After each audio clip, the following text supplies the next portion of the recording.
Okay, so we were discussing the Nagara style of temple architecture, and in the first session, like we had discussed up to this point, we had discussed, about the Sheshayana, we have discussed Nar Narayan, and we have discussed about Gajendra Moksha. Now, what we are going to discuss further is we are going to discuss the west-facing temple, right? We are just going to continue the central, the type of temple architecture in the central India. Okay, so the this west facing temple has a grand doorway with standing sculptures of female figures representing the Ganga on the left side and Yamuna on the right side. Okay, so the thing is, in the west facing temple, okay, so on the doorways, right, there are female figures, right? On the left side we have Ganga and on the right side we have Yamuna. The temple depicts Vishnu in various forms, due to which it was assumed that the four subsidiary Shirins must also have housed Vishnu's avatars, and the temple was mistaken for a Dash-avatar temple. In fact, it is not actually known to whom four subsidiary Shirins were originally dedicated. Okay, so the thing is, it was mistaken by people that it represents Das Avatar, because like it is a Panchayatna style of temple architecture. So the main temple is dedicated to Lord Vishnu, but other fours are not known. So people had mistakenly, taken it that like this belongs to the Dashavatar temple. But in fact, it is not actually known to whom the four subsidiary Shirins were originally dedicated. Okay, there are three main relief of Vishnu on the temple walls: Sheshayana on the south, Nar Narayan on the east, and the Gajendra Moksha on the west. Okay, so the thing is, there are three main relief of Vishnu on the temple walls. Okay, so these main reliefs are Sheshayana on the south, okay, and Nar Narayan on the east, and Gajendra Moksha on the west. The temple is west facing since it is less common, as most of the temples are east or north facing. Okay, so the thing is, this particular temple is west facing. Okay, so it is less common because like most of the temples are either north facing or they are east facing. Okay, this is the thing. Now, numerous temples of smaller dimensions have been constructed over a period of time. By contrast, if we study the temples of Khajuraho, made by the Chandela king in the 10th century, that is about 400 years after the temple at Deogarh, we can see how dramatically the shape and style of the Nagara temple architecture had developed. Okay, so now we are discussing about the type of temple architecture in central India itself. So let us look into this particular image which is being shown on the left side of the screen. So it talks about this Kandaria Mahadev temple. It is in Khajuraho. Okay, so Kandaria Mahadev temple. So this temple seems to be very beautiful. Okay, so like there are multiple Shirins on this particular temple, and main Shirin seems to be at the center of this particular temple, and the entire temple is built on a raised platform. Raised platform means like it seems like that particular raised platform is of rectangular shape. Okay, so it is built on a raised platform. So this is the thing.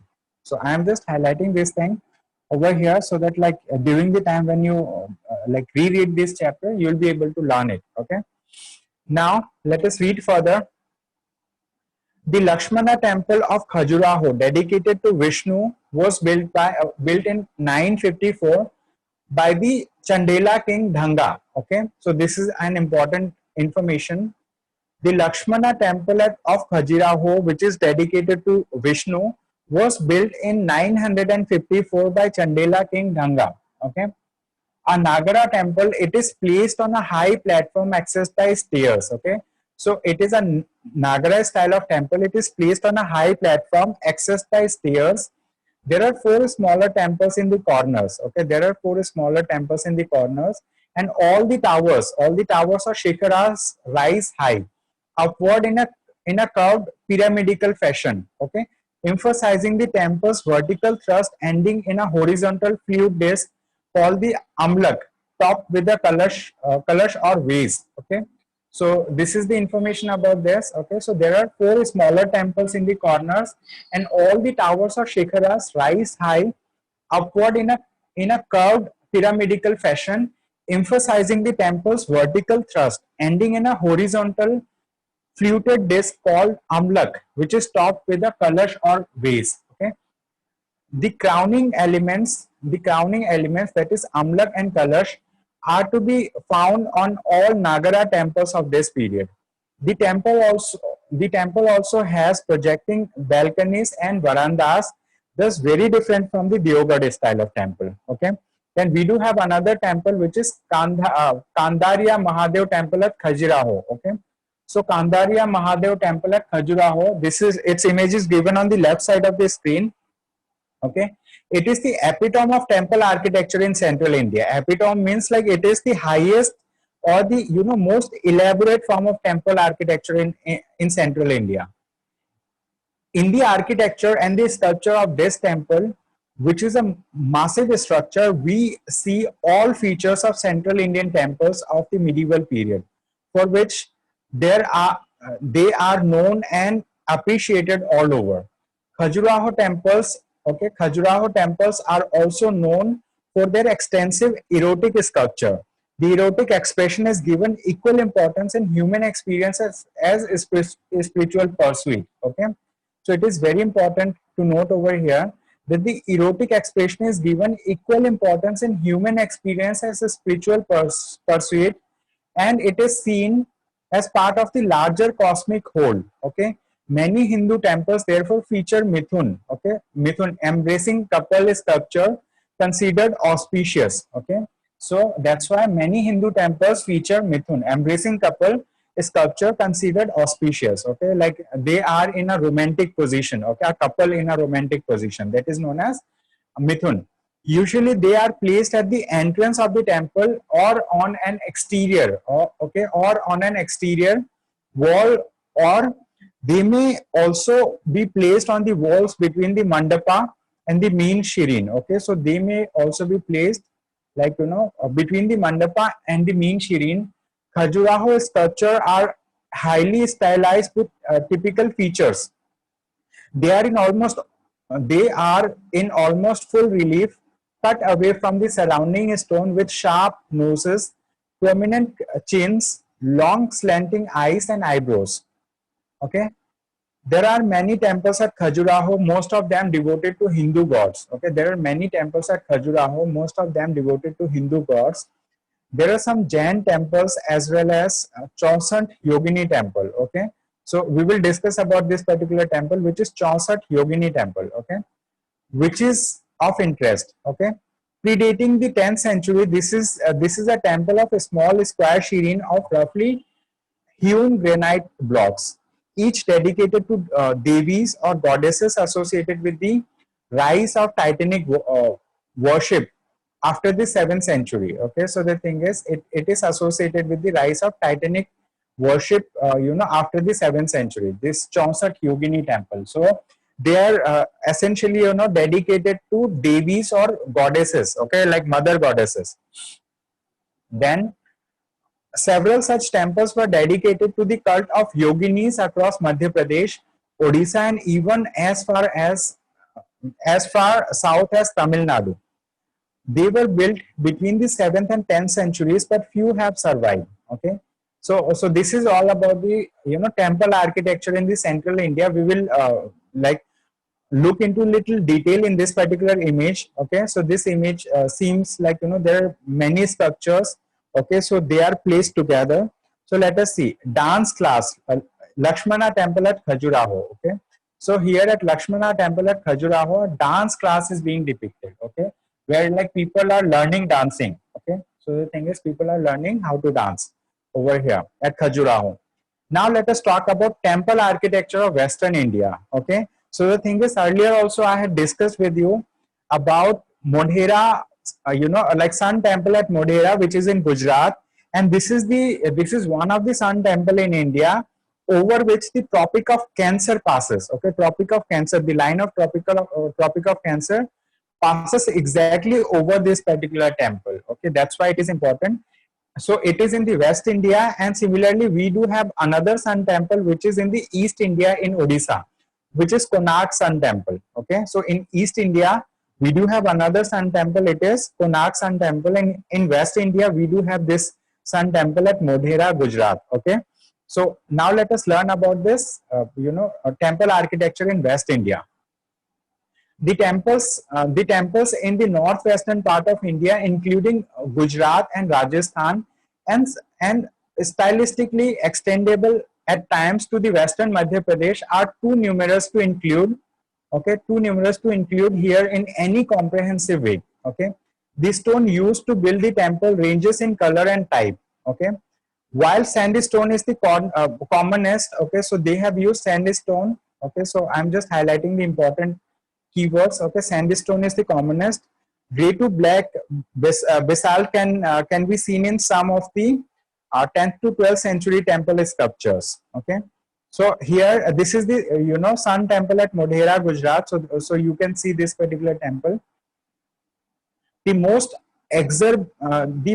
exuberant and famed is the manipulatable soft white marble, which is also seen in some of the 10th to 12th century Jain temples in Mount Abu and 15th century temples at Ranakpur. Okay, among the most important art historical sites in the region is the Samlaji in Gujarat, which shows how earlier artistic traditions of the region mixed with a post-Gupta style and gave rise to a distinct style of sculpture.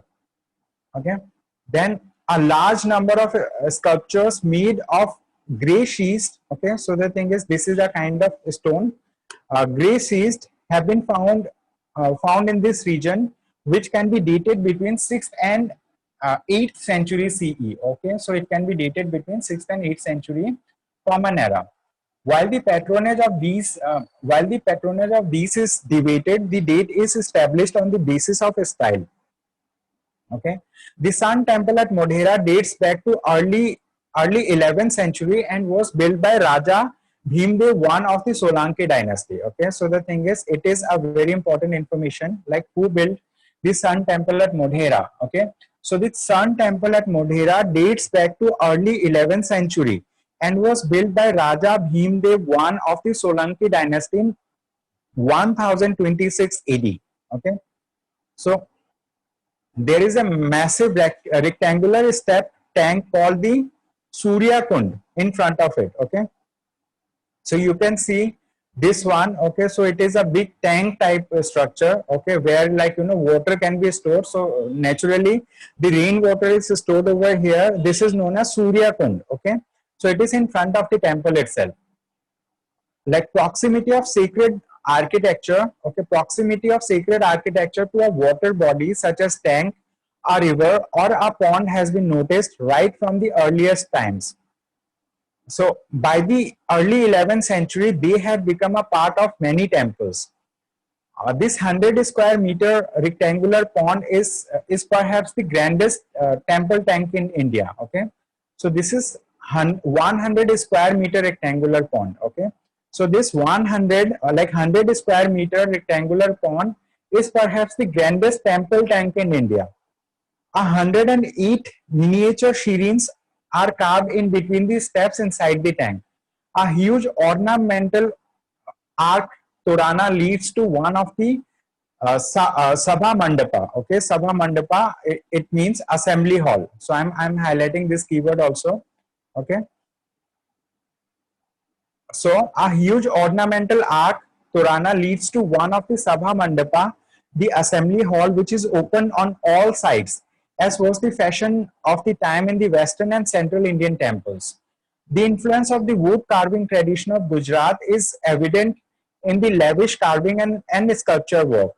However, the walls of the central small shrine are devoid of carving and are left plain as the temple faces the east, and every year at the time of the equinox the sun shines exactly into this central shrine. Okay, so it is very important information over here. Okay, so however, the walls of the central small shrine are devoid of carving and are left plain as the temple faces the east. Okay, so the thing is the temple faces the east, and every year at the time of equinox, okay, the sun shines is exactly into this central Shireen. Okay, this is an important information. I have highlighted it for you. Okay, so till now we have understood about, you know, the general features of temple architecture in India. We have understood about, you know, the characteristics of, you know, Hindu temples. We have discussed under Nagara style of temple architecture. We have discussed about the, you know, the temple architecture of Central India.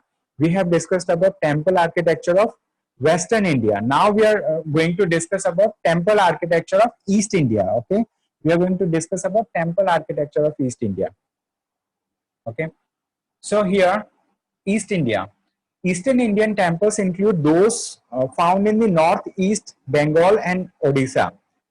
Each of these three areas produce distinct types of temples. The history of architecture in the north, east, and Bengal is hard to study because a number of ancient buildings in those regions, okay, were renovated. Okay, so it is very hard to study the you know, eastern temple architecture because most of those temples have been renovated. Okay, and what survives now are later brick or concrete temples at those sites. Okay, it appears that terracotta was the main medium of construction. Okay, terracotta was the main medium of construction, and also for molding plaques which depicted Buddhist and Hindu deities in Bengal until the 11th century.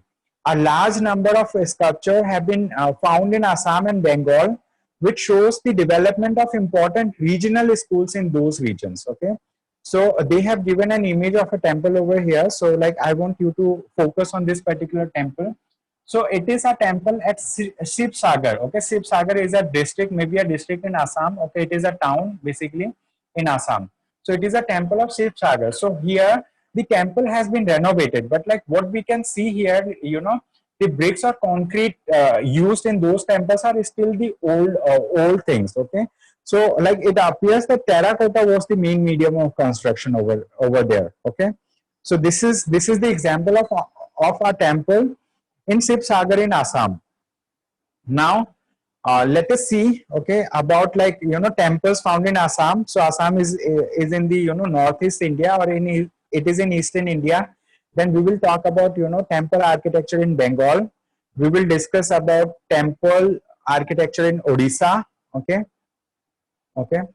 So these are the three places that we are going to discuss under the heading temple, you know, like Nagara style of temple in East India. Okay, so we will see Assam, Bengal, Odisha. Okay, these are the places. Okay, so let us talk about Assam now. Okay, so an old 6th century sculpted door, door frame from the Da Parvatiya, okay, from Da Parvatiya near Tejpur, okay, and another few stray sculptures from Rangagora tea state near Tinisukia in Assam bear the witness to the import of Gupta. Okay, so they have imported the Gupta idiom in that region. Okay, this post-Gupta style continued in the region well into the 10th century. However, the 12th to 14th century are distinct regional style developed in Assam. This style that came with the migration of the Thais from the upper Burma mixed with the dominant Pala style of Bengal, okay, mixed with the dominant Pala style of Bengal, and led to the creation of what was later known as the Ahom style. Okay, so it was later known as the Ahom style in and around Guwahati. Okay, so Kamakhya temple, which is a Shakti Peeth, is dedicated to goddess Kamakhya and was built in the 11th century. Okay, so this is all about, you know, type of temples that we find in Assam.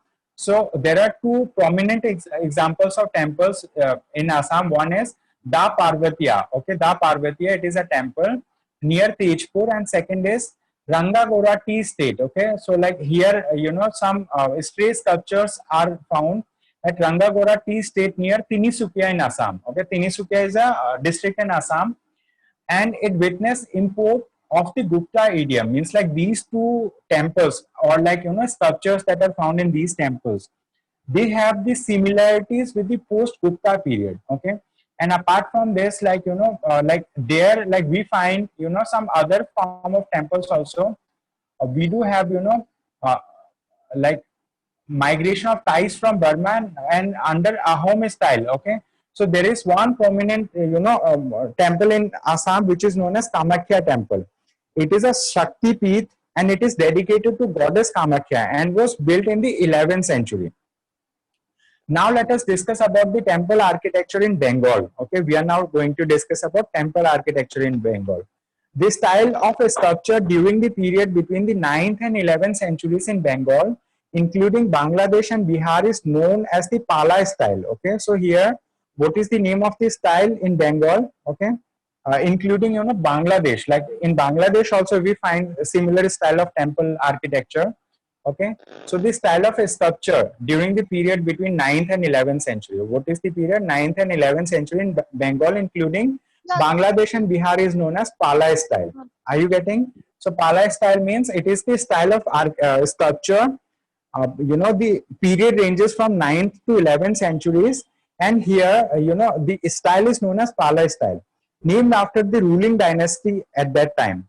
While the style of those of the mid 11th to mid 13th centuries is named after the Sena kings. While the Palas are celebrated as patrons of many Buddhist monastic sites, the temples from that region are known to express the local Vengai style. Okay, so they do have a local Vengai style in those regions. Okay, the 9th century Siddheshwara. Okay, the 9th century Siddheshwara Mahadeva temple. So I'll be highlighting this thing. 9th century Siddheshwara Mahadeva temple at Barakar in Burdwan district. Okay, so it is a 9th century temple, Siddheshwar Mahadeva temple in Barakar in Burdwan district. Burdwan is a district in West Bengal. Okay, for example, shows a tall carving shikhara. Okay, it shows a tall carving shikhara crowned by a large amlaka. Okay, amlaka, like amlaka is at the top of the shikhara. Okay, amlaka and kalasha are at the top of the shikhara. So there is shikhara, and above shikhara we have amlaka, and above amlaka we have kalasha. Okay, and is an example of the early Pala style. It is an example of the early Pala style. It is similar to contemporaneous temples of Odisha. This basic form grows loftier with the passing of centuries. Many of the temples from the 9th to 12th century were located at Telkipu, Telkipu in Purulia district. Okay, Purulia, I guess it is a district in Odisha, maybe. Okay, Purulia. Okay, they were submerged when dams were built in the region. These were amongst the important examples of architectural style like architectural style prevalent in the region, which showed an awareness of all the known Nagara subtypes that were prevalent in the rest of the North India. However, several temples still survive. Okay, however, several temples still survive in Purulia district, which can be dated to this period. The black to gray basalt and like chlorite stone pillars. Okay, so they have used black to gray basalt and chlorite stone pillars, and arched niches of these temples heavily influenced the earliest Bengal Sultanate buildings at Gaur and Pandua. Okay, so this is a good information over here, that the black to gray basalt and chlorite stone pillars and arched niches of these temples heavily influenced the earliest Bengal Sultanate buildings at Gaur and Pandua. Many local vernacular building tradition of Bengal also influenced the style of temple in that region. Most prominent of these was the shape of the curving or sloping side of the bamboo roof of a Bengali hut. This feature was eventually even adopted in Mughal buildings and is known across North India as Bangla roof. Okay, so the thing is, this particular feature have been adopted by Mughal buildings also, and it is known as Bangla roof. Okay, in the Mughal period and later, scores of terracotta brick temples were built across Bengal and Bangladesh in a unique style. that had elements of local building techniques seen in bamboo huts, which were combined with older forms reminiscent of the Pala period and with the forms of arches and domes that were taken from Islamic architecture. These can be widely found in and around Vishnupur, okay, Bankura, Burdwan, and like Birbhum, and are dated mostly to the 11th century. Okay, so most of the temples that we find in the West Bengal, including Bangladesh and including Odisha type of thing. So here, most of these temples belong to 9th to 11th century. Okay, so let us look into this particular image. Okay, so it shows a terracotta temple, okay, at Vishnupur. Okay, so it shows a terracotta temple at Vishnupur over here. Okay, so are you seeing the kind of roof that it has? It seems to be a hemispherical dome, okay, on the top of the building. It is known as Bangla roof. Okay, it is known as Bangla roof over here. So I hope you understood. So now we discussed about temples in Bengal. So now we will discuss about temples in Odisha. So this is like one prominent temple from Odisha, which is Sun Temple at Konark. So here, let us see this particular image. In this image, what we can see, like this big structure seems to be a chariot. It has wheels. Okay, over here, these wheels are fixed wheels. Okay, so they are not moving wheels. They are made up of stone. Okay, so like it is a big chariot. So it is Sun Temple at Konark. And apart from this, there are some other subsidiary structures. Okay, some of those structures seems to have have perished, or it was in news that like during the Britishers period. Okay, so when Britishers were ruling India, so that time there was a like lightning event. Okay, that lightning event led to the destruction of the temple. Okay, lightning means like it is a natural phenomena that happens. So because of that lightning event, so it was known that the it led to the destruction of this particular temple. Now let us discuss about type of temple architecture that we find in Odisha. Okay, so we will learn about type of temple in Odisha, and we will learn about type of temples in this thing. I mean hills. Okay, so that's all that we will be discussing today. Okay, so Sunita raised hand. Okay, I guess Sunita has joined the discussion. Just a minute. Okay, so Sunita ji, do you have to say something? Yes, sir. Sir, one more time. Sun Temple in Gujarat, Sun Temple in Mundera. Yeah, that we have discussed earlier. Like today we have discussed, Sun Temple at Gujarat. So like we were discussing about Nagara style of temple architecture. We have discussed about, kind of temple architecture in central India. We discussed about temple architecture in Gujarat. In Gujarat, we have specifically focused on the Sun Temple Modhera at Gujarat. So we have seen like it has a big tank also. So it is a 100 like 100 square meter tank over there. So we have discussed that thing. So that was the first Sun Temple that we have discussed earlier. Now we are now discussing about the second Sun Temple, which is Sun Temple at Odisha, Odisha. So like we do have Sun Temple on the Western India as well as on Eastern India. Okay, so you just wanted to add that information. That's a good thing. Okay, so now let us continue the discussion on this chapter. Okay, so now we are going to discuss about, like temple architecture in Odisha. Okay, so the main architectural feature of Odisha temples are classified in three orders. Okay, they are Rekha Pida, Pida Dyul, and Khakra. Okay, so these are the names. So the thing is, main architectural feature of Odisha's temples can be classified into three orders. They are Rekha Pida, Pida Dyul, and Khakra. These are the important keywords. Okay, so these keywords are associated with the kind of architectural feature that we find in temples in Odisha. Most of the main temple sites are located in ancient Kalinga, modern day Puri district. So ancient Kalinga is modern day Puri district. Okay, so we do have Jagannath temple at Puri. Okay, so like it is Kalinga. So Kalinga we have learned in modern history.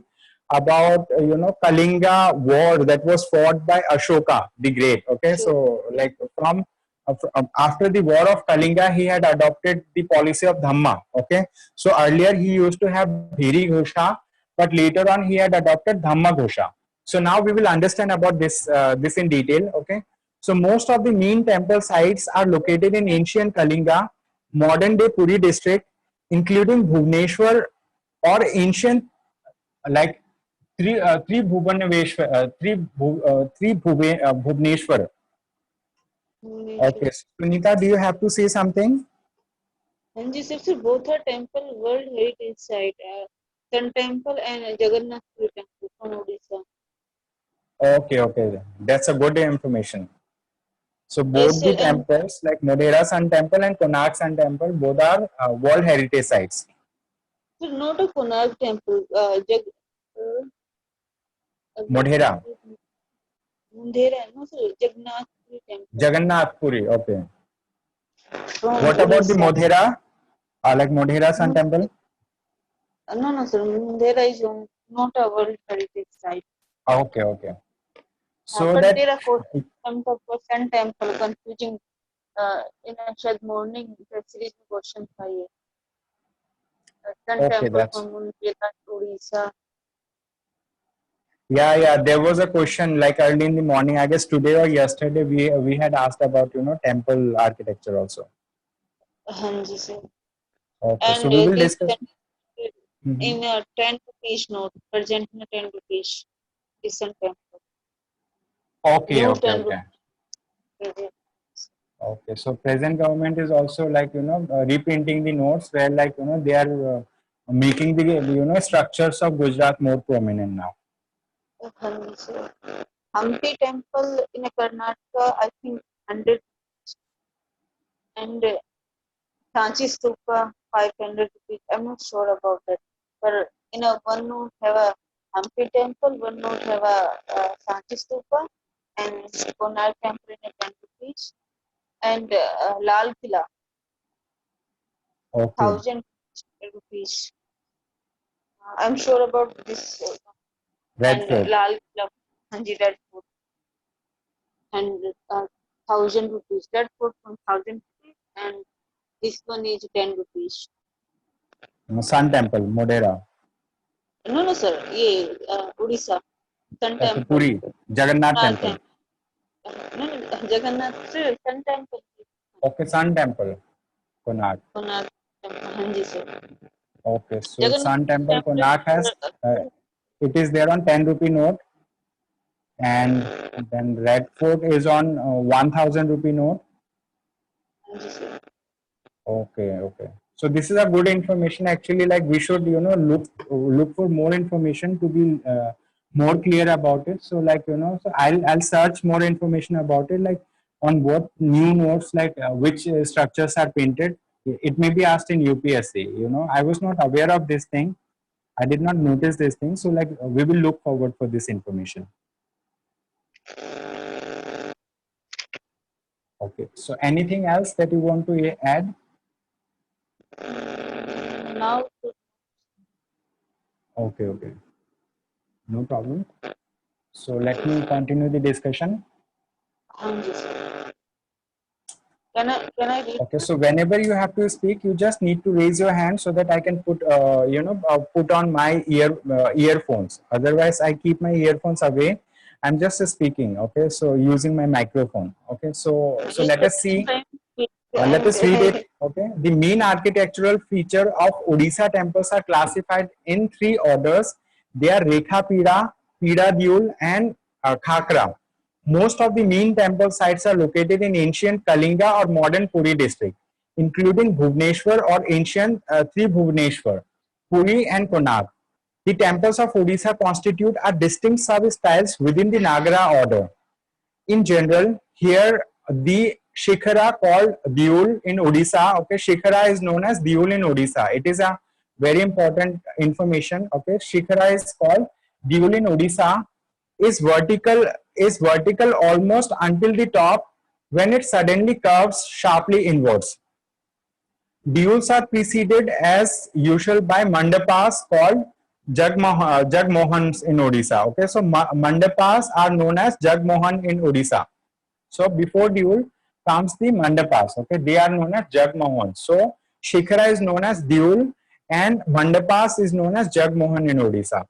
The ground plan of the main temple is almost always square, which in the upper reaches of its structure becomes circular in the crowning mastak. This makes the spire nearly cylindrical in appearance in its strength. Compartments and niches are generally square and exterior of the temples are lavishly carved. Their interiors generally quite bare. Odisha temples usually have boundary walls. Okay, so it is an important thing. Odisha temples usually have boundary walls, but generally, like if we talk about the temples in the Nagarai style, so they lack elaborate boundary. But like temple architecture in the Dravida style, they have like more elaborate boundary. But here we have lesser elaborate boundary in the Nagarai style of temple architecture. Yes, Sunita. So you have to say something?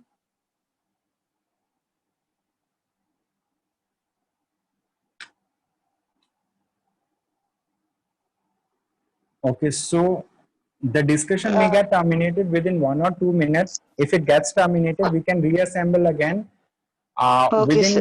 within 5 minutes. Like we will have hardly 15 minutes discussion more.